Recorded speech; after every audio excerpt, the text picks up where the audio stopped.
ما كانوا يعملون لا يسمعون فيها لغوا ولا تأثيما إلا قيلا سلاما سلاما.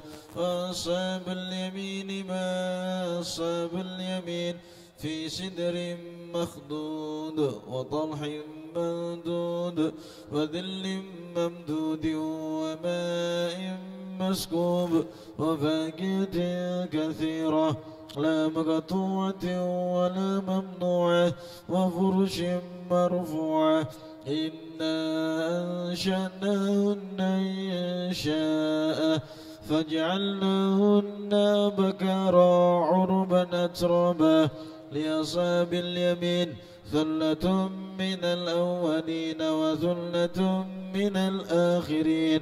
وأصحاب الشمال ما أصحاب الشمال في سموم وحميم وذل من يحموم لا بارد ولا كريم.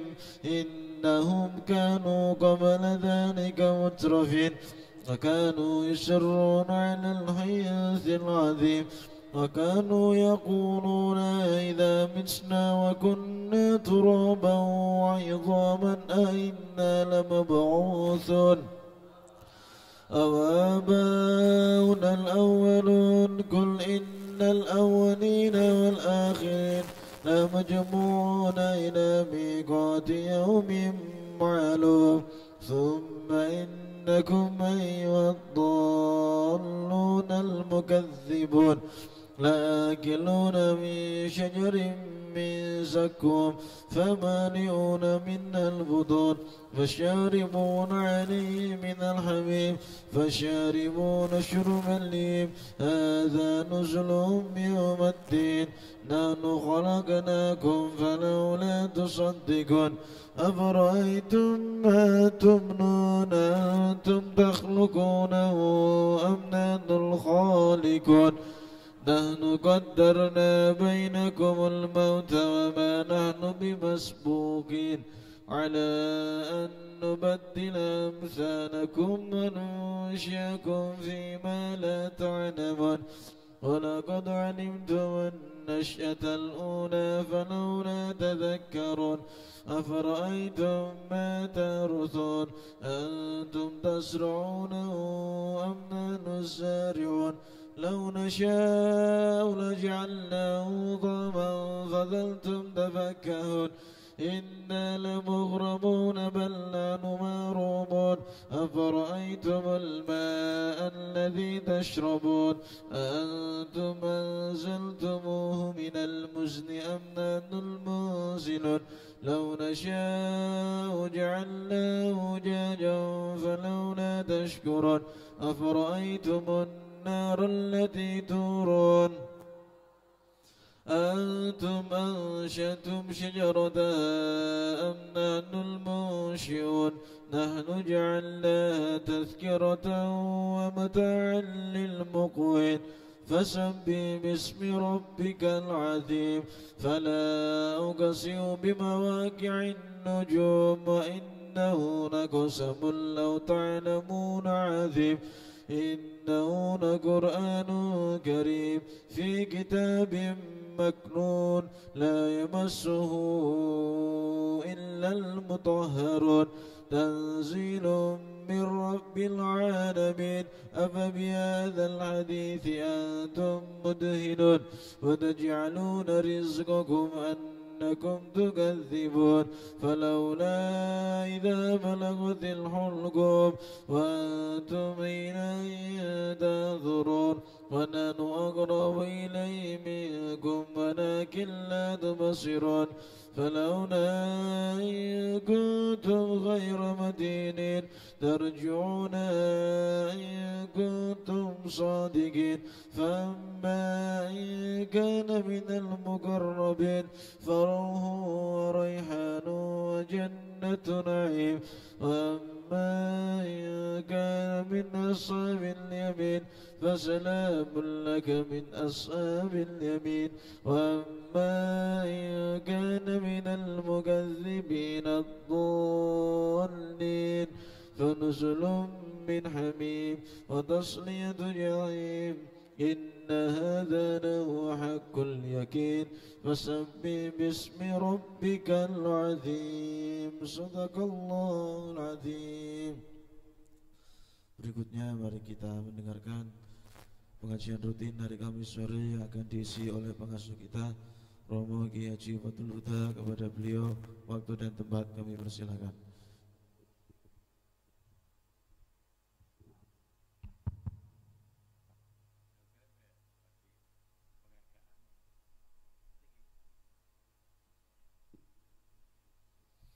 Sebelumnya kita akan berikan penghargaan kepada beberapa teman kita yang sudah menghafalkan Nadhoman Aqidatul Awam yang bersanad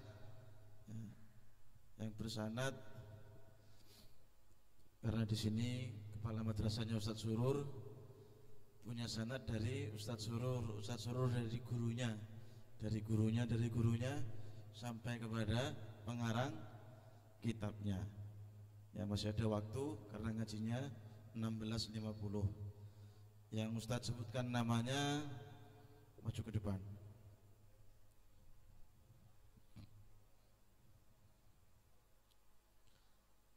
Hadhihi syahadah muqaddamah li talib Ahmad Naufal Syekhul Fadli.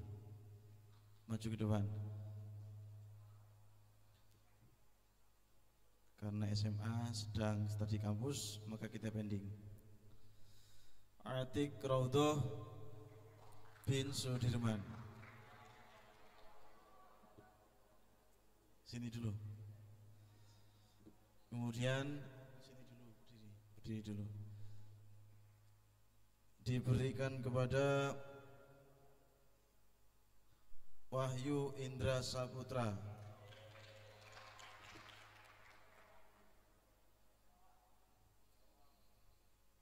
Kemudian diberikan kepada Muhammad Hadi Akhyar. Dan yang terakhir diberikan kepada Arya Zidan Rizky Yusarul.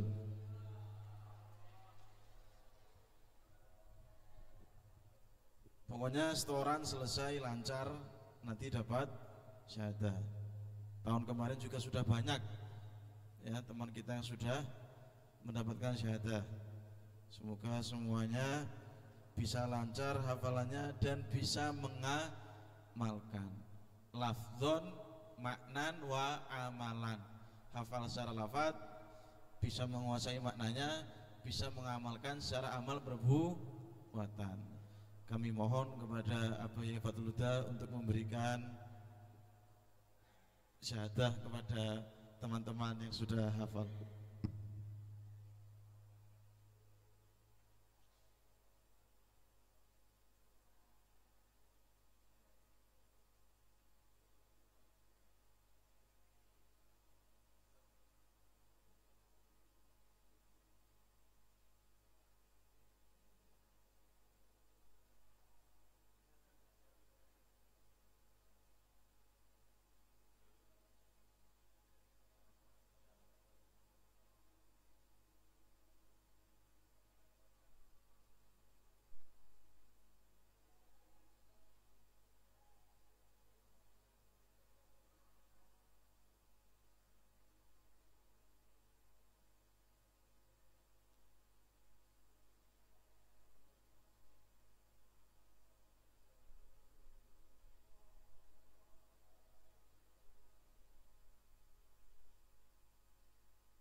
Untuk yang lain waktunya bebas, pokoknya sudah hafal langsung store ke ustadznya. Ustadz Zuhur boleh, ke ustadz yang lain boleh. Yang penting lancar, nanti diberikan syahadah. Ya, semoga bisa menjadikan motivasi untuk yang lain. Berikutnya mari kita simak pengajian rutin hari Kamis sore yang akan disampaikan oleh pengasuh kita Romo Kiai Haji Fathul Huda, edisi terakhir sebelum liburan. Allahumma sholli ala sayyidina Muhammad. Assalamualaikum warahmatullahi wabarakatuh. Bismillah, alhamdulillah, wassalatu wassalamu ala rasulillah wa ala alihi wa sahbihi wa mawalah. Subhanaka la ilma lana illa ma 'allamtana innaka antal alimul hakim. Amma ba'du.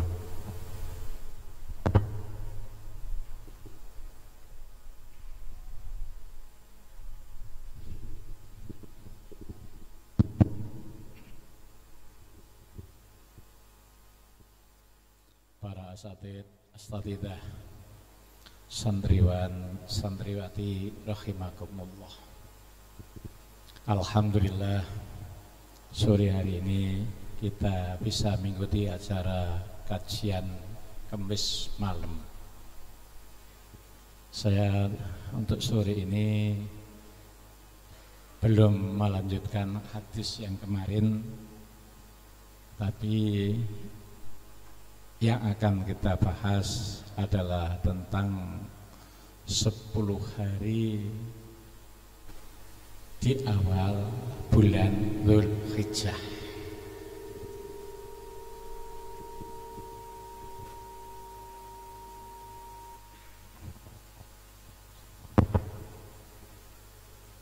Ini santriwan, santriwati ini besok Sabtu sudah pulang. Saya berharap di rumah menyenangkan orang tua. Menyenangkan orang tua itu harus menjadi niatnya. Mondok niatnya menyenangkan orang tua. Belajar niatnya menyenangkan orang tua. Karena ridho fi ridhol walidain. Ridhonya Allah itu karena ridhonya orang tua. Menyenangkan orang tua dengan apa? Orang tua tidak menginginkan diberi apa-apa. Kalau santriwan santriwati ini mengamalkan apa yang diberi di pesantren ini, maka orang tua pasti akan senang. Sanggup enggak? Meskipun volumenya tidak persis ketika di pondok, di ma'had.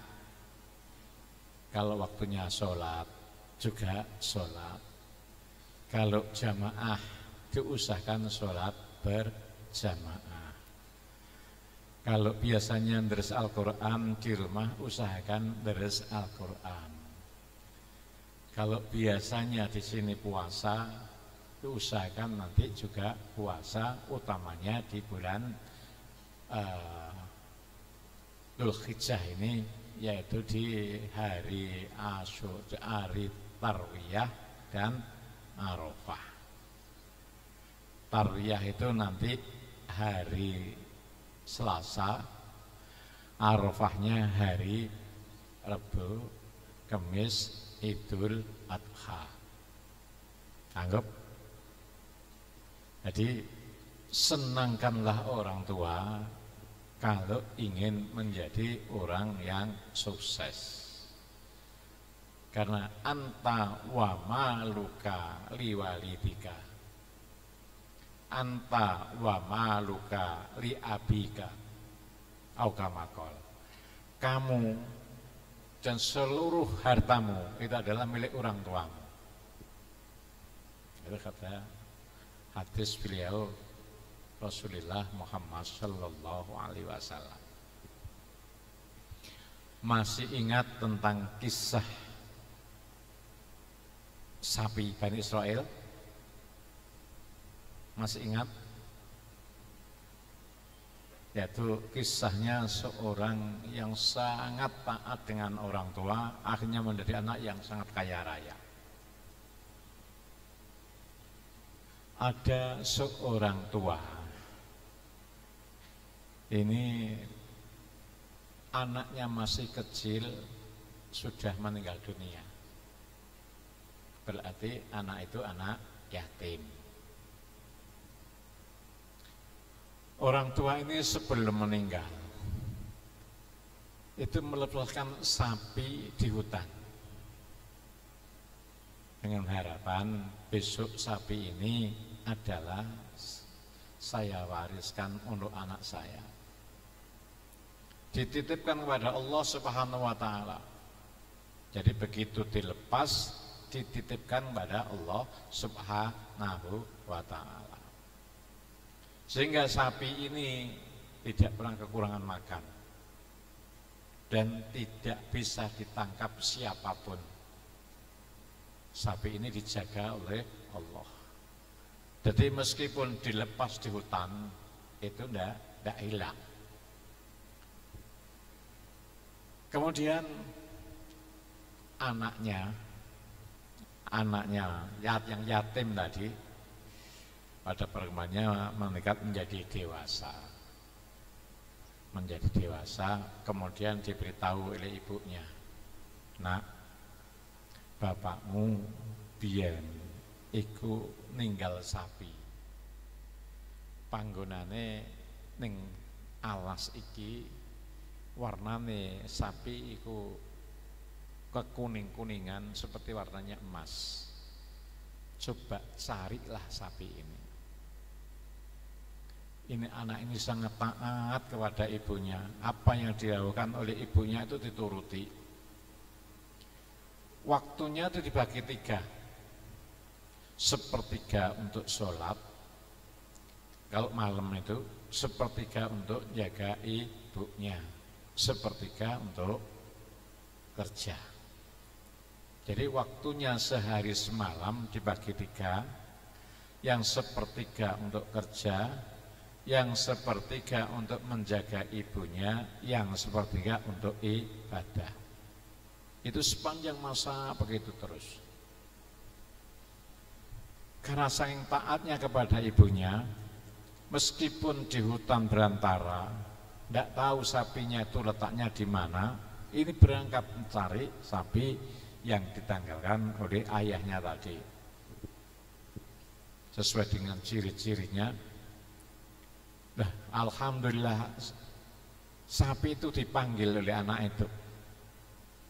Sapi itu mau datang. Ini khasiatnya orang yang sangat taat kepada orang tua. Jadi sekti orang yang taat pada orang tua. Itu sapi itu datang. Kemudian dibawa pulang. Ketemu ibunya. Anak ini kerjaannya sangat kasar. Maksudnya apa kerja kasar? Bukan kasar perilakunya, tapi pekerjaannya itu sangat sederhana, yaitu mencari kayu dijual, cari kayu dijual. Ibunya itu ibah. Melihat anaknya yang sangat taat pada orang tua tadi, melihat anaknya pekerjaannya berat atau ibah. Maka oleh ibunya, "Nak, sapi ini jual ya di pasar dengan harga 3 dinar. Nanti kalau sudah punya uang ini untuk kebutuhan bersama." Berangkat ke pasar mau jual sapi ini. Allah mengutus pada malaikat, sapinya anak ini tawar 6 dinar. Kemudian ditawar oleh malaikat tadi 6 dinar. Tapi anak ini sangat taatnya pada orang tua. Saya tidak disuruh menjual sapi ini dengan harga 6 dinar, tapi 3 dinar. Sehingga tidak dibelikan. Tidak dibeli. berikan. Balik pulang. Nak, sapi ini kok kamu bawa pulang lagi, kenapa? Karena tidak laku, Bu. Ada yang mau jual itu 6 dinar. Padahal pesan ibu disuruh jual 3 dinar. Nah, maksud ibu itu dijual paling murah 3 dinar. Mestinya mau dibeli uang orang dengan 6 dinar kan lebih mahal kan? Boleh. Sekarang cari orang yang nawar 6 dinar tadi. Balik lagi ke pasar. Balik lagi ke pasar. Setelah sampai ke pasar, sapi ini ditawar lagi oleh orang itu 12 dinar. Anak tadi pesennya ibu 6 dinar. Ini 12 dinar, ya tidak boleh lagi. Ini saking jujurnya, saking taatnya ada orang tua. Bahkan ketika mengambil sapi dari hutan ke rumah, itu jaraknya jauh. Anak ini tidak mau naiki sapi. Sapi itu dituntun dari jauh sampai ke rumah. Ditegur oleh ibunya. Kenapa sapi ini kok tidak dinaiki? Kok dituntun? Karena sesuai dengan pesan ibu, sapi ini harus saya tuntun pulang dari susun dinaiki. Cara menyenangkan orang tua seperti itu ya. Jadi senang bagaimana caranya orang tua itu bisa senang, selalu ditaati. Sapinya sampai ngomong, seandainya kamu naiki saya, maka saya tidak akan mau diajak pulang ke sini, pasti saya lari. Tapi karena anak ini sangat taat kepada orang tua, sesuai dengan persis pesannya orang tua, dituntun, ya dituntun, maka saya ngikuti apa kata orang tua. Saya lanjutkan, ditawar dengan 12 dinar, tidak boleh. Bawa pulang lagi, laporan ibunya lagi. Ini sapi tidak laku lagi, Bu. Kenapa? Kata ibu suruh nyari orang yang beli 6 dinar. Saya sudah tidak ketemu orang itu, ada pembeli lagi 12 dinar. Ya, saya tidak saya kasihkan. Akhirnya ibunya tahu. Nah, saya dapat ilham bahwa sesungguhnya yang nawar sapimu itu bukan manusia biasa, tapi yang nawar itu adalah malaikat. Kemudian malaikat itu memberitahu pada saya, sapi itu jangan dijual dengan harga berapapun. Nanti akan dicari Bani Israel, umatnya Nabi Musa, berapapun yang kau minta akan dibayar oleh orang nyari itu. Dan nanti kalau mau beli, bukalah harga, sapi bisa dibeli dengan sepenuhnya kulit sapi ini dari uang emas. Orang itu pasti mau. Nah, kenapa Bani Israel ini kok mau beli sapi itu? Itu di surat Al-Baqarah itu kan kisahnya, surat Baqarah itu kisahnya tentang Bani Israel ini. Jadi Bani Israel ini ada seorang kaya yang meninggal dunia. Ahli warisnya hanya keponakannya. Siapa? Ahli warisnya hanya keponakannya. Tidak punya anak, sehingga yang mewarisi keponakannya. Keponakannya ini ingin segera memperoleh warisan itu. Maka pamannya itu dibunuh. Pamannya itu dibunuh. Setelah dibunuh, pamannya ini dibawa ke depannya rumahnya penduduk. Sehingga di situ gempar, yang membunuh adalah orang yang ditempati buang jenazah tadi. Tapi ini ada bahwa yang membunuh itu bukan ini, karena orang ini orang baik, tidak ada kaitannya apa-apa. Maka datanglah ke Nabi Musa supaya minta petunjuk kepada Allah Subhanahu wa ta'ala. Yang membunuh ini siapa? Maka Nabi Musa itu memerintahkan orang Bani Israel tadi untuk mencari sapi. Orang Bani Israel tadi ya merasa ditertawakan. Apa urusannya sapi dengan mencari pembunuh tadi? Kan tidak ketemu akal ya.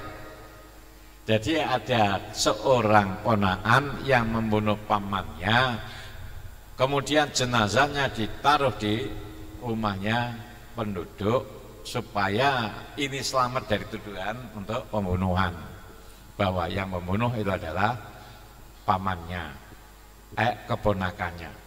Tapi orang-orang sama protes, tidak yakin kalau pembunuhnya itu adalah orang yang ditempati jenazah, karena orang itu baik. Oleh Nabi Musa untuk mencari, disuruh untuk mencari sapi. Lah urusannya apa sapi dengan pembunuh? Seakan-akan kan tidak ada urusannya. Kemudian Bani Israel ini orang yang banyak pertanyaan. Sapinya itu seperti apa, cirinya, warnanya seperti apa, dan sapi ini umurnya berapa, sapi ini belum pernah dipekerjakan, itu semuanya persyaratan. Dan persyaratan ini adalah ada di sapinya anak yatim tadi. Maka terjadilah transaksi. Harganya berapa? Harganya pokoknya nanti kulitnya dihampar, sepenuhnya kulit sapi itu adalah itu harganya 7. Maka sapi ini dibeli dengan uang sepenuhnya kulit sapi tadi. Kemudian setelah dibeli, sapi ini dipotong. Setelah dipotong oleh Nabi Musa, ambillah ekor sapi itu. Ekor sapi itu ambil, kemudian dibawa kepada jenazah yang sudah mati tadi. Ekor ini dipukulkan pada jenazah tadi, bisa hidup lagi. Kemudian ditanya, siapa yang membunuh sampean ini Pak? Yang membunuh saya adalah keponakan saya ini. Akhirnya jelas yang membunuh adalah keponakannya, ketahuan. Di sini yang bisa kita ambil pelajaran. Pertama, itulah mukjizatnya Nabi Musa. Yang kedua adalah itulah balasannya orang yang taat kepada orang tua. Bisa kita bayangkan kalau uangnya selebar kulit sapi, berarti menjadi orang yang sangat kaya raya. Maka dari itu anak-anak ini berlibur boleh berlibur, tapi berusaha bagaimana supaya orang tua itu bisa senang. Jangan sampai menyusahkan orang tua. Kalau keluar ya pamit yang baik dengan orang tua yang selalu tawadhu. Saya akan menyampaikan apa yang didhawuhkan oleh Ibnu Hajar Al-Asqalani, seorang yang sangat alim yang hidup pada tahun 14 Masehi, abad ke-11 Masehi. Beliau dawuh, inna likuyamin min ayyamil asyri afdalu min ghairihi min ayyami sanah, sawaun kana yamal jum'ah aula wa yamul jum'ati fi afdal min al jum'ati fi ghairi listima'in fadlaini fihi.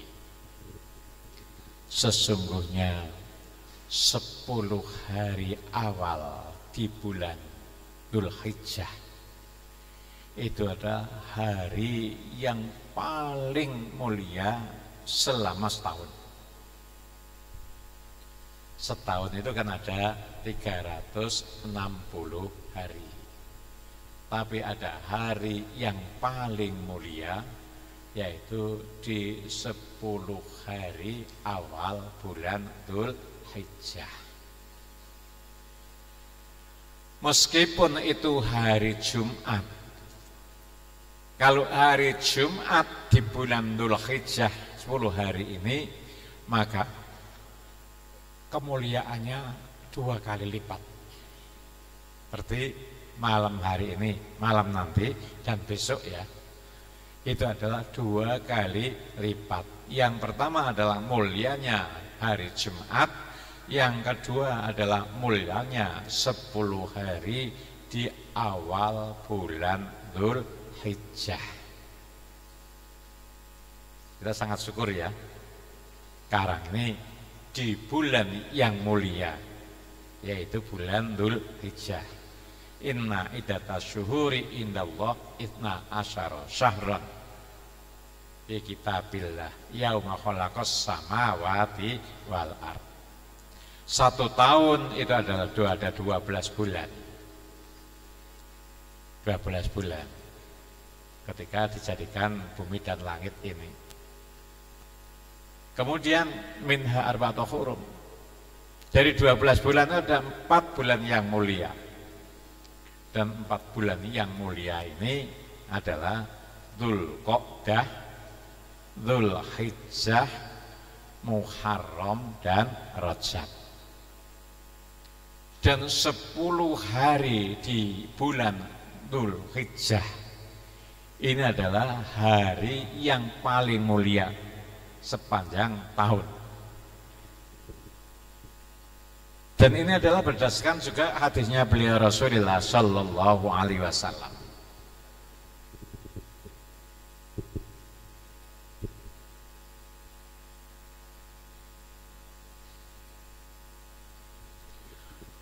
Ruwiya Bukhari rahimahullah an Ibni Abbas radhiyallahu anhuma anna Nabiyya sallallahu alaihi wasallam qala ma min ayyamin al-amalu shalihu fiha ahabbu ilallah min hadhil ayyam, yakni ayyamul ushrati. Qalu ya Rasulullah wala jihadu fisabilillah, qala wala jihadu fisabilillah illa rajulun kharaja bi nafsihi wa malihi thumma lam yarji min dzalika bisyai'in. Hadis diriwayatkan oleh Imam Bukhari dari Ibnu Abbas radhiyallahu anhu. Nabi sallallahu alaihi wasallam itu dawuh, tidak ada amal soleh yang paling saya sukai.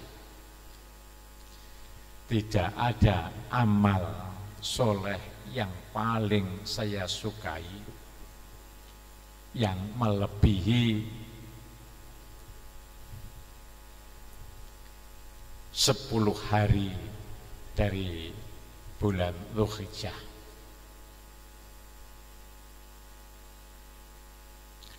Wala jihad fisabilillah. Jadi qalu ya Rasulullah wala jihad fisabilillah, dan tidak juga mengalahkan amal itu meskipun jihad fisabilillah. Kata Rasulullah wala jihad fisabilillah. Padahal jihad fisabilillah itu pahalanya panjang, tapi tidak akan mengalahkan amal yang dilakukan 10 hari awal di bulan Dzulhijjah. Jadi mulainya yaitu hari Selasa kemarin ya, Selasa, Rebo, Kamis, Jumat, Sabtu, Ahad, Senin, Selasa, Rebo, Kamis. Jadi dia ada amal yang lebih disukai oleh Allah, yang melebihi amal soleh yang dilakukan di 10 hari ya tadi, amal Selasa sampai hari Kamis, yang melebihi yang dicintai Allah melebihi ini tidak ada. Yang bisa melebihi itu adalah hanya orang yang jihad fisabilillah, bawa hartanya, kemudian telah perang dia tidak kembali lagi, berarti bi amwalihim wa anfusihim, mati syahid. Hanya itu. Saya ulang lagi ya, tidak ada amal yang lebih dicintai oleh Allah yang melebihi amal yang dilakukan di 10 awal bulan Dzulhijjah. Meskipun itu jihad fi sabilillah. Yang bisa mengalahkan adalah hanya orang yang berangkat jihad dengan bawa uangnya dan tidak kembali. Berarti orang mati syahid. Paham? Jadi masih ada kesempatan yang belum memaksimalkan beramal ini, masih ada kesempatan, yaitu hari ini Kamis sampai Rebo yang akan datang. Ini adalah amal yang paling dicintai oleh Allah. Kalau amal ini dicintai oleh Allah, kalau amal itu tidak ada yang bisa melawan, berarti kalau kita melakukan amal di hari ini adalah dilipat gandakan pahalanya oleh Allah. Paham? Jadi kalau kita beramal selama seminggu yang akan datang, pahalanya dilipat gandakan oleh Allah. Amal yang istimewa ini adalah akan punya dampak positif kepada yang ngamalkan. Kalau itu baca Al-Quran, kalau itu doa, maka doanya akan dikabulkan oleh Allah. Dan di sini amal soleh yang dianjurkan adalah baca tahlil, la ilaha illallah, baca takbir, Allahu Akbar, kemudian baca tahmid, baca alhamdulillah, atau dengan amal-amal soleh lainnya, utamanya puasa.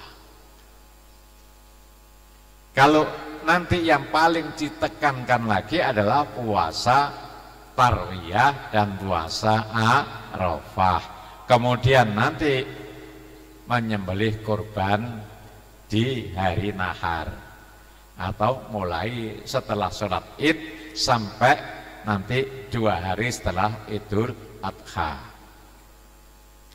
Lebih utama lagi kalau kurbannya disetor ke mahat ini, ya orang tuanya diberitahu.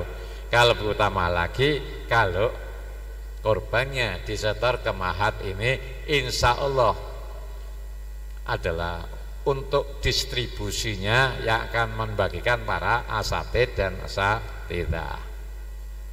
Yang melakukan pemotongan para asatid semuanya paham tentang syariat kurban.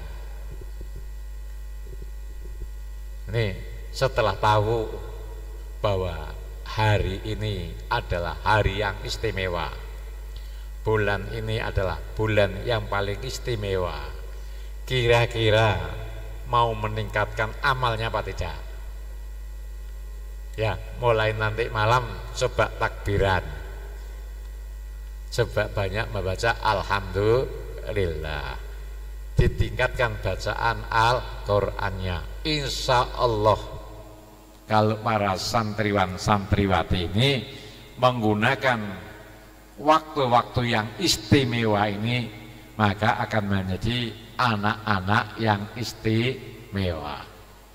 Ya, kalau mau mengamalkan di hari yang istimewa, di bulan yang istimewa, dengan amalan-amalan yang istimewa, maka akan menjadi santri-santri yang istimewa.